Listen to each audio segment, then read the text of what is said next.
Hello and welcome back to my YouTube channel. If you're new here, my name is Georgia and this is Gabby! Yeah, you haven't been here in so long. Yeah, it feels like long. I don't know if it has been long, but it feels like it's been ages. But yeah, she's finally back. Raring to go. And what's exciting? What? That today we're listening to a new person. We've never ever reacted to this person before. Neither have I. New guy. New guy on the block. He's the new guy on the block. He's Australian. Oh, his name's Jefferies. It's riding with us then. Today we are reacting to one called Airplane Etiquette. Does that sound Australian? Yeah, pretty Australian. Pretty Australian. But yeah, today we're listening to Jefferies' Airplane Etiquette. So yeah, let's see what it's all about. Let's see what it's all about. Yeah. Let's get on with the video. Let's tell some stories. Now, this first story, the first bit of this story you should already know. In the same way that you know things like, don't kill people, try not to rape. When you're on an airplane, there's a thing called plane etiquette. And it goes like this. Window gets an armrest and a wall. Middle gets 2 armrests. Aisle gets an armrest and a little bit of extra leg. We're not fucking animals, we live in a society. To be fair, this is society. We aren't animals. We have etiquette. Right. The thing is, I've never been on a plane before. So I don't know if this is true or like factual. Is this true? Like when you're on a plane, is this what it is like? I mean, you have set things that you do. It's not like, I've never thought about it as like being that set. Yeah. But this is kind of like, especially if you're sat next to a stranger, you try not to get too close to them. Like you don't know that person, so you're kind of, it's sort of like the things that you just know. Oh, the rules is you have to bloody, like, you cannot take that armrest. Yeah. Do you know what else I find with this, like, the most awkward? When you're in a cinema, and they're hugging the armrest. And I'm like, because obviously in cinema seats, you only have, like, one on each side. But I hate when you're in the middle like this, and both of the people next to you are hugging the arm things. Like, with your family, you can just shove them off and take it. With strangers, you're like... And you're just, no, the awkward thing when you go to put your arm on, not realising you bang them on the arm and you're like, okay. I'm sorry. Yeah. For some reason, I was expecting him to be more Australian though, like have a more Australian accent. Like it's pretty strong, but for some reason I was expecting some like... words it seems a lot stronger than others. Bit of extra leg. We're not fucking animals, we live in a society. So I was on a flight from Los Angeles to Houston and I had the middle seat and that sucks balls. So I'm sitting there with 2 armrests. Next to me is a petite young lady. She's doing her job, armrest wall. I'm in the middle, 2 armrests. Sitting next to me here is a great big black man who's as gay as the day is long. He sits down next to me and we do the niceties. Hello, hello. And then with no issue whatsoever, he sees my elbow there and he just went, chock. And I went, no, I'm pretty upset, but he's a big fucking guy and it's a long flight, so there's no need to get into an argument. So I have that argument that you have in your head where the other person doesn't know you're having an argument. Where you're like, you're a fucking asshole. And if you said this, then I would say, well, good sir, I think you're mistaken, right? So I sit there festering for like 45 minutes and eventually the air stewardess comes with a drink cart. Now, why I'm on air stewardesses, right? Whenever you watch a movie set in the 60s and they show air stewardesses, or an old TV show, that show like Pam Am or something, they always depict air stewardesses as these hot young things with a pillbox hat and a little bun and big tits and a small waist and holding a bag going... I don't think any of those women have retired. This thing was just being propped up by the drink cart. 50 years of recycled air had made her skin drip off her skull like the end of Raiders of the Lost Ark. No, do you know what the worst thing is? Yeah. So he gets like the middle seat as well. Worst, definitely the worst seat. Like if you haven't been on a plane, I imagine the most uncomfortable one, right? And then, what would probably make it better is if there was like a hot, stewardess like shotting on, and no, he just gets like the granny. in the nicest way possible. I feel a bit of sympathy. Do you know what I mean? It's the fact that he's been sat there for 45 minutes, like furious, like stewing. I should have the armrest. This is just how it works. Well, I'm not going to say anything about it because I don't want to get punched. Cycled there and made her skin drip off her skull like the end of Raiders of the Lost Ark.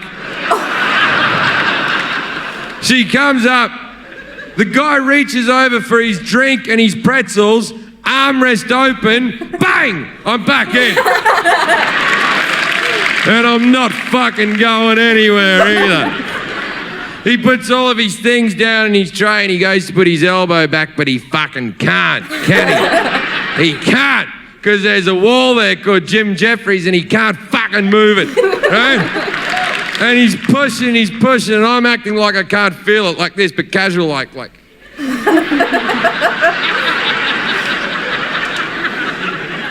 Then he gets his fist like this and his hand like that, and he's pushing really hard back, and I'm trying to do that casual. But he's much bigger than me, and eventually I have to give in. I just went chock. Oh. So I turned to him and said what needed to be said. Why are you such a cunt? Now, I understand that word in this country isn't as popular as maybe it should be. People were freaking the fuck out. They were going, he just said it, I heard him say it.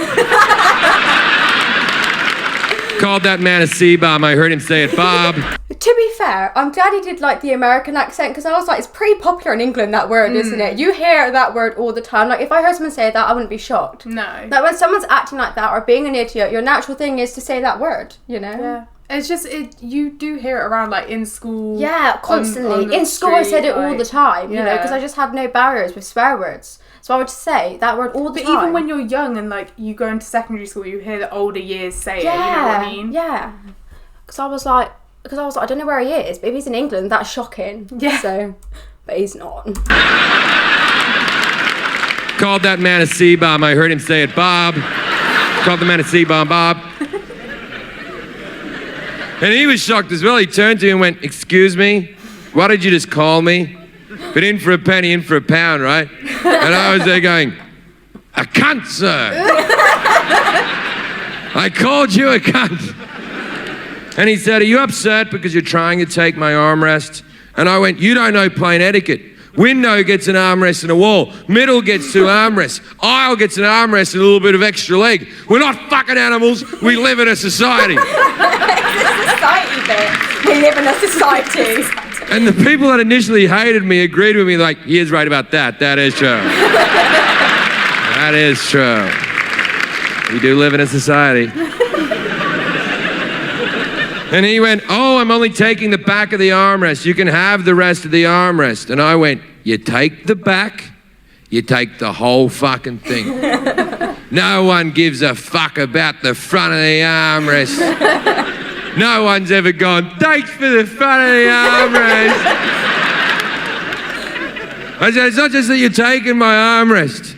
Your elbow has come over the armrest and it's digging into my rib cage. Oh. And he said, well, maybe if you lost some weight. I know. I was gobsmacked. I didn't know what to fucking say.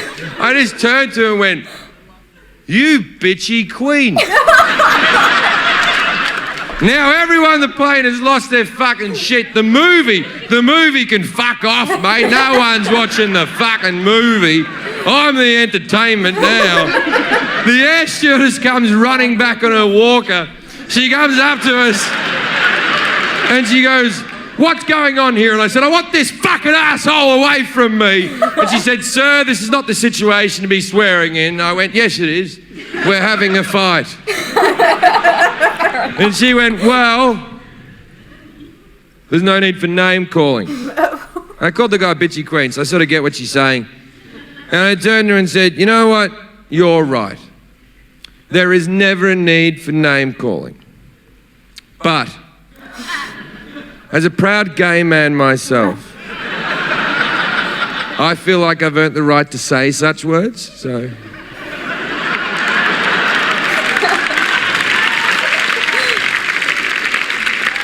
She apologized. The gay guy knows I'm fucking lying. He's fagging the fuck out, just...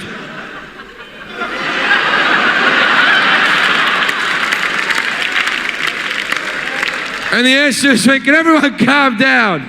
What's the problem here? And he went, he's trying to take my armrest. And the air stewardess went, everyone knows the middle gets 2 armrests. And I went, see? She goes, I'm going to have to break you 2 up. And she points to the man and said, sir, no, you're going... You know you've won when, like...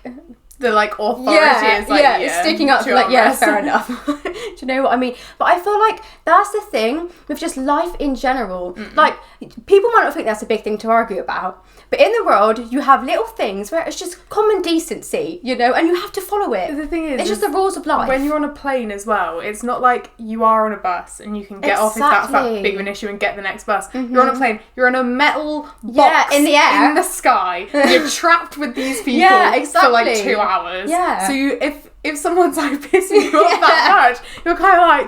And if you've been seething for the past 45 minutes, I can see why I might call him a bitchy queen, do you know what I mean? So I might just turn around, you know, be like, what's wrong with you? Because some people, like, you'll, like, get moody about, like, a little thing. People are like, why are you getting moody about that? Because I'm like, it's common life rules, you know, that everybody knows about. It's like in driving, you know, like when road rage. Because people do stupid, silly things on the road, and it's like, come on, it's just like road rules, air rules, road rules, you know, you have them. It's rules in life. Yeah. And I went, see? She goes, I'm going to have to break you 2 up. And she points to the man and said, sir, you're going to have to find a seat at the back of the plane. I'm victorious. I stand up. I bash my head on the thing. I point at the man. And I went, get to the back of the plane. Now, a lot of people on that plane hadn't seen the rest of the argument. All they have seen is me pointing at a black man, yelling, get to the back of the plane. Things got real awkward real fucking quick. I didn't know what I'd done yet. People were yelling at me, calling me a racist, and I was like, I know, but how do you know? Then a guy threw a bag of peanuts at the back of my head and said, sit down, you limey bastard.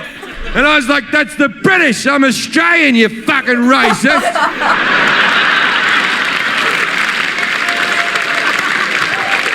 Which would have made a lot of sense if being British or Australian was a race and not a nationality. But at that stage, I was clutching at straws, really. So, I go sit back down in his old chair. We got the empty seat between us. Me and the girl pounded out. Now, later on the flight, I'm walking up the back of the plane to the toilet. And I want to see the guy, because I want to go... And I get all the way to the back of the plane. I don't see him anywhere. I'm about to go in the toilet, and then I see his leg around the corner. There were no more seats. This is a full flight. He's sitting in the air stewardess's landing seat that folds down with a seatbelt over the top like he's in a fucking go-kart. I put my head around the corner. I went, no armrest here, dickhead. And the air stewardess went, you get back to your seat. And I ran away like a child, like...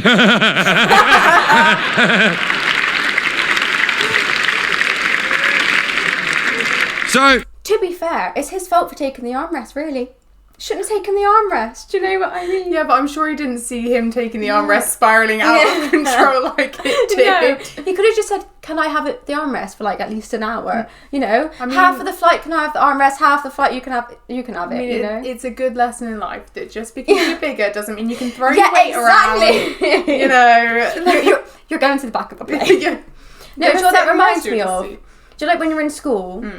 Like, I remember when I was in school and I would mess around and, like, instead of it moving to the back, you'd have to move to the front so, like, the teacher can see you. Yeah, and you're at the back, and you're, like, at the back having, like, loads of fun. And then they're like, move to the front. And you're like... And you sit there like... Your world comes crashing down. I'm like, please no, don't do this to me. Like, that's an example I can think of. thank God that time is long gone. You know, the time of school. Didn't like it. Just didn't like school. But thankfully it was a while ago. Been gone for a while.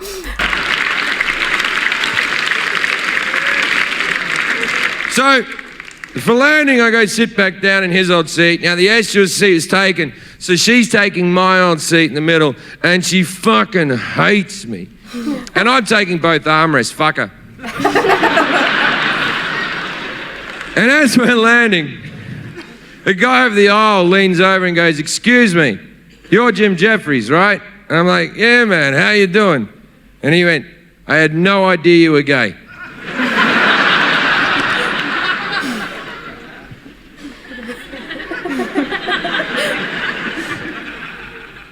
Fucking yeah, man. I like cock. So yeah, I think that's the end of that. Do you know what? For a first time watch, I actually really liked him. I enjoyed that one a lot. Yeah. I think he might even now be my second fave. Bill Burr's always my top. Like, always, you know, because I just like his energy. But, like, this guy, I actually really like him. Because I think I like the Australian accent. Mm-hmm. He's funny. You know, bit of sarcasm in there. Yeah, and it's like the situational comedy of it. Like, he's just on a plane and then it all went wrong. All comes crashing down. You know, the fact that he's managed to take that story and turn it into like a 10-minute comedy skit. Impressive. Bravo. Do you know what I mean? Well done. Well done, mate. Right then. So that was our reaction to Jim Jefferies. So, yeah. If you liked the video, please give it a thumbs up, please subscribe, and please turn on the notification bell. You're going to have to find some actions for those. I don't know the bell. Like ding, ring ding, the bell. Ding, ding, ding.